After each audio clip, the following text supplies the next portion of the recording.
April is standardized testing month in Arizona. The state Ames test is being given all over the state. And this year, a sampling of students are also going to be taking the PARCC test. That's the Common Core test. It's scheduled to replace Ames in a few years. They're giving it a trial run. Well, our obsession with yearly high-stakes testing began with the No Child Left Behind Act in 2001, and you can count me among those who think we've gone test crazy over the past decade, and our children's education has suffered as a result. A national organization I belong to, the Network for Public Education, has asked for congressional hearings on what it calls the misuse and abuse of standardized tests, and I think that's a great idea. So, by the way, does Southern Arizona Congressman Raul Grijalva. He supports the idea of holding hearings on standardized testing. And Representative Kyrsten Sinema, she's the congresswoman from the Phoenix area. Sinema is co-sponsoring a bill saying these tests should be given to students every 3 or 4 years, not every year like they are now. Clearly, some of Arizona's members of Congress are standing up for people who are concerned about our overuse of testing. So, what about parents? What can parents do if they object to the yearly tests? Well, they can join together, obviously, and express their objections and hope eventually things will change. Or they can take a more assertive stance and join what's being called the opt-out movement. They can tell their schools, I don't want my child to participate in the state test this year. Well, the opt-out movement is growing. It's big enough in cities like Seattle and Chicago. This has gotten a good deal of press. And here's what's going on in parts of New York, according to a recent story in the Buffalo, New York News. In West Seneca, 27% of the district's 3,087 children in 3rd through 8th grade had parents who had opted out of the reading test, according to administrators. In Frontier, parents of about 5% of the roughly 2,300 potential test takers had notified the district as of Monday that they planned to have their children refuse to take the exams. Protests like these pose a genuine threat to the yearly standardized testing regime. Because if more children opt out of tests, the tests lose their clout. You can't evaluate a teacher, you can't evaluate a principal, you can't evaluate a school based on test scores if, say, 1 out of 5 kids don't take the test. And the states understand this and they're worried. Many of them are fighting the opt-out movement by saying parents don't have the right to remove their children from testing. Arizona is one of those states.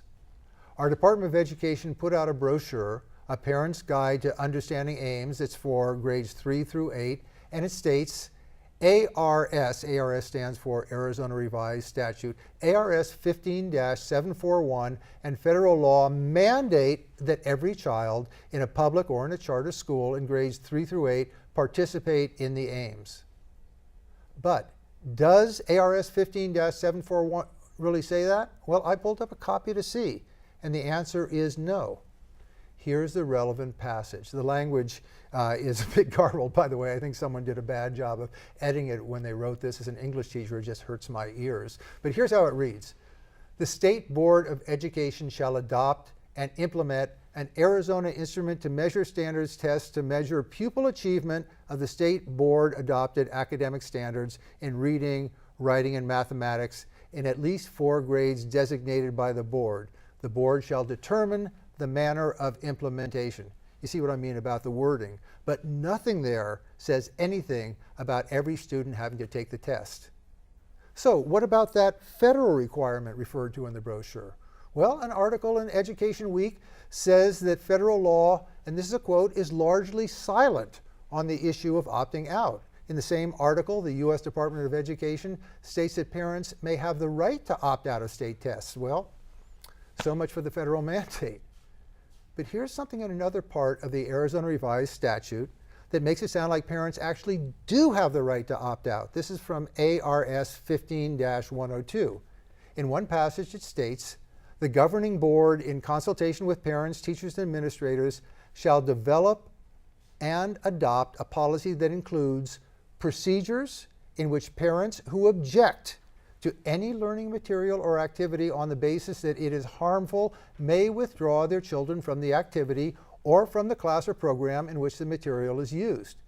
It looks like parents who want to opt out of testing have Arizona law on their side.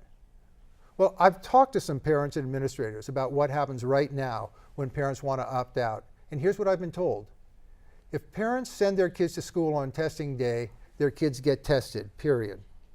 If they keep their child home on testing day, when the child returns, that child will be made to take the test, regardless of the parents' wishes. There's only one way to avoid the test, and that's for the children to stay home for the entire 3-week testing window.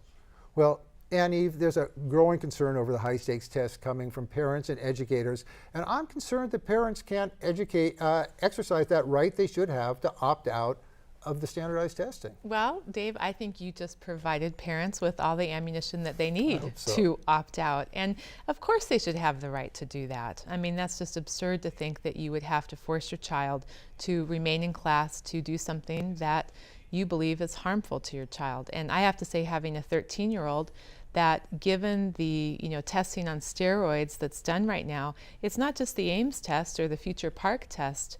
They take all sorts of assessments to see throughout the year to see how kids are doing. There's something separate called the ATI test that students take several times a year as a gauge to see how they're doing. And what I think is happening is we're actually creating a generation of very good test takers, and they take classes on how to take a test. That's right. And the amount that's riding on these test scores for the teachers who in Arizona now have their evaluations linked to student test scores, to principals who have their evaluations linked to test scores, and actually whether they keep their job or not, as we just saw at Catalina High School with Rex Scott, linked directly to test scores.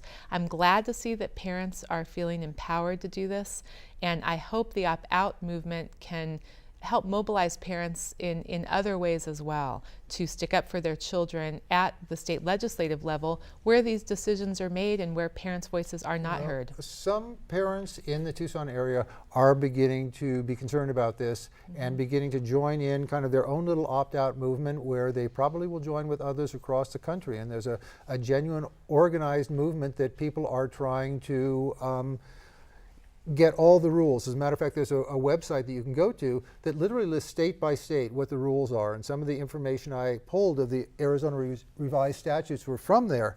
That website, by the way, is called United Opt Out. Now, for anybody who's a conspiracy theorist, I didn't tell you this beforehand, but the website is right now down, and they say on the website, our site has been maliciously hacked and destroyed in an act of political sabotage. Well, if you go there to the site, you're not going to find any information, but you can pull down the information from the states. If you're interested, you can go to the group's Facebook page, the United Opt-Out Facebook page, and if you do that, you'll be able to get the information you want, because it's very important, I think, to know what's going on nationally, and this is something that can be used locally. Absolutely, and I think you provided some excellent information. So I do think that parents are concerned about the stress that this is causing, not only their children, but also teachers, principals, and the way that these tests are now being used rather than, to just assess where kids are doing, how they're doing, and to use that information to help children and help teachers teach better. They're being used as hammers to really come down hard on our educators and to punish them, in essence.